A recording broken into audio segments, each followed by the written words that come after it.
to Lights on LA. We are here today with Arshak at the lovely home and studio, Mikhail Sharafyan, who is also very well known to all of us. Mr. Sharafyan, how are you? Thank you. Welcome to our show. We would like to ask you a few questions, if possible, regarding the wonderful inspiration. First of all, how did you start? Oh, that's a wonderful question. Thank you, Louise, for asking. So, pretty much everything started when I was 3 years old, how I remember myself, back in Armenia. I mean, I grew up in an artistic family. My both parents are artists. My father is an actor. Very well-known Armenian actor, yes. Yes, and my mom, Ruzan Muradian, she's a pianist accompanist of ballet for the past 40 years. And so, pretty much my childhood, I spent my childhood in the opera and ballet theater, where my mom used to work. And every time, after each performance, I would ask my mom to take me backstage to see the costumes up close, because they were so inspiring. I mean, especially seeing those on stage. And it was my curiosity to see those costumes up close and see how they were made. And even though at that time I was not thinking about becoming a costume designer, because I was only 3, 4, and what I clearly remember was every time I would see the costume on the performer, I would come back home and sketch and try to recreate the look of. And this is at 3 years old. 3, 5. Wow. Well, it was about that age. Yeah, I've been sketching since I was 2. Yeah. Wow. That is amazing. Sketching or doodling? But the thing is, if you see my doodles, as you can see, they were actually so realistic. I mean, all the characters, I would create characters. I mean, I wish I had those illustrations with me. I left them all in Armenia, but I still have them. And so, to go back to the story, I would sketch and then I would give the sketches to the performers as a momentum, you know? and then some of them actually kept the sketches. So it was pretty much my inspiration, what I remember, why I was really wanted to become a costume designer later in my life. And then when I was 7 or 8, I went to an art school still back in Armenia, and every time they would ask us to do still lifes, and I would sketch characters and stories. I mean, I was pretty much a storyteller, and for me, being a costume designer is like being a sculptor. Sculptor uses clay, stone to create silhouettes and characters, and I use fabrics to create characters. Which is amazing. We're seeing it, and I'm sure later on throughout the show, we are going to be asking you how you came up with this. What inspired you?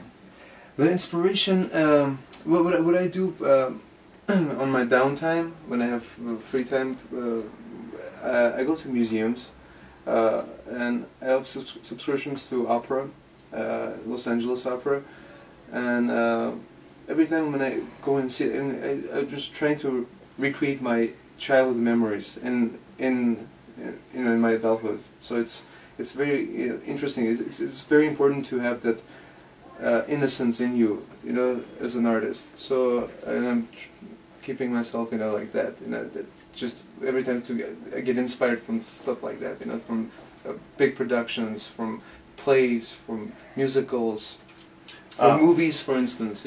Michael, I do want to mention this. We did go to high school together, yeah, and last time I did see you, I saw you was back in high school, and all of a sudden, 2004, exactly, 10 years ago, and all of a sudden, we're here at his studio, and I'm just amazed at what I see. I'm amazed at what you accomplished throughout the years. I have to say, I was expecting you, knowing your father and all. Well, I don't really know your mother, but we have all seen your father on television all over the place.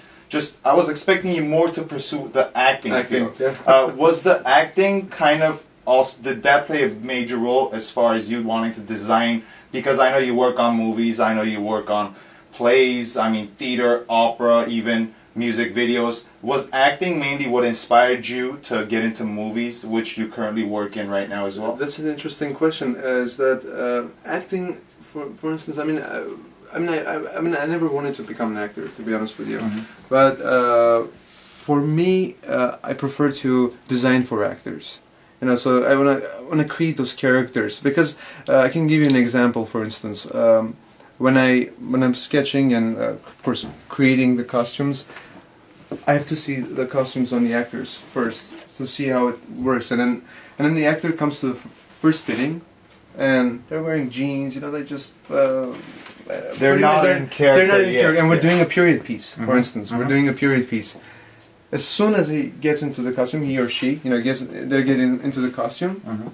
Everything changes in them. So the movement, I mean, the pace, the character, the expression, the posture. I mean, it's like a magic garment, and that's what I love about my profession. You know, so that's I create magic in a certain way. Well, coming from an acting background myself, I do know that there is the part where you build your character as an actor. Now, would you say that by putting your costumes on these actors, does that really help them get in character? Absolutely. I mean, is that... Well, I would like... Yes. It helps, you know, because what happens when you're doing Shakespeare, for instance, the costume has to be heavy. I mean, you know, it's just... I mean, the actor is going to feel the weight on them, you know, and then when they walk, they're gonna walk more regal, you know, and that definitely is like helping the actors to find the character, get into the character, and then find the right mood. Because the most thing that interests me is what is a day for you? What is an average day for you? How did you get started as far as like the production of the whole thing? I mean, how does it start? A producer comes to you, and how does it all begin for you? So first I meet the director. So and luckily, if I'm really lucky, I can have the script beforehand. So I always love to read the script, so just to see what it's all about, you know. So just because I'm gonna go and meet the director, and then I have some. You need to have vision, you know. Exactly. I have to have a vision, you know, and what I'm going to design, and pretty much I do little sketches, you know. Just we don't have to not elaborate like this, of course. It can be something like that. So this is, for instance, I'm working on a horror film, and so when I read the script, I had this vision of the character. So the director never gave me a direction prior, you know. So he just wanted to see what I'm thinking and what direction I'm going for. And then I did a couple of sketches, so that, and then this. I mean, this is what I understood about the character, but he said he has to be really big. I mean, he has to. I mean, it's like an enormous character. Pretty much give them the skeleton. They put the meat on the bones. That's how it pretty works. much. And then when I did this, he said this is the right direction we're going for.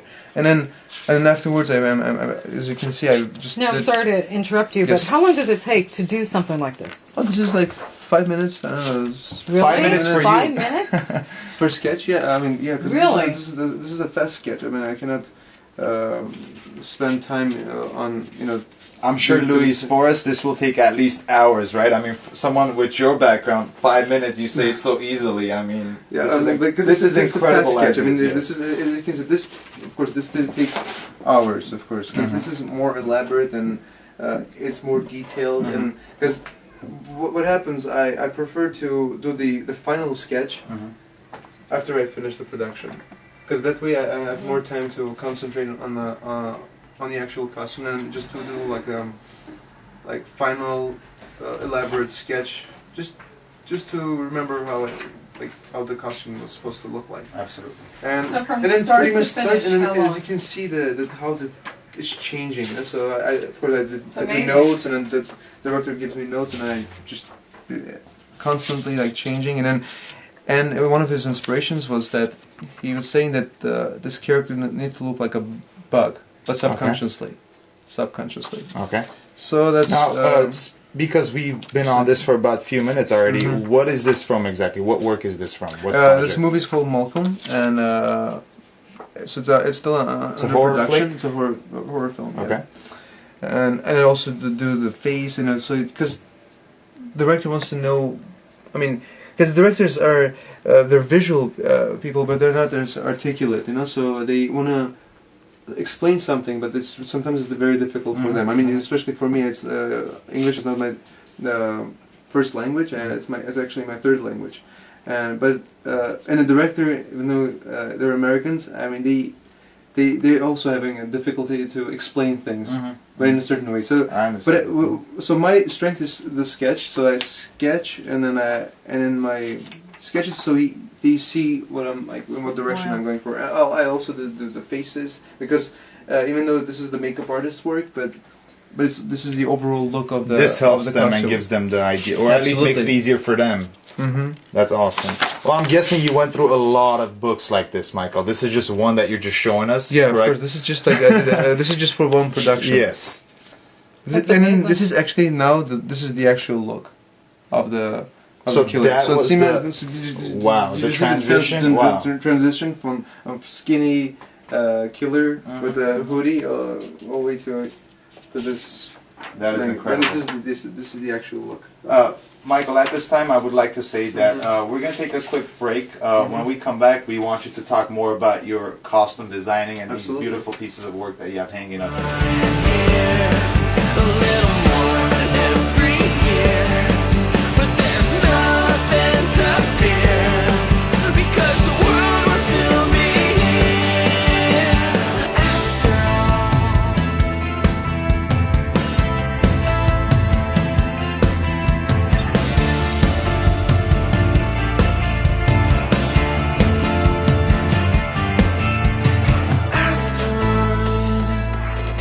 Our little asteroid, we're floating out in the void. Here on our asteroid, we just might be wrong. We just might.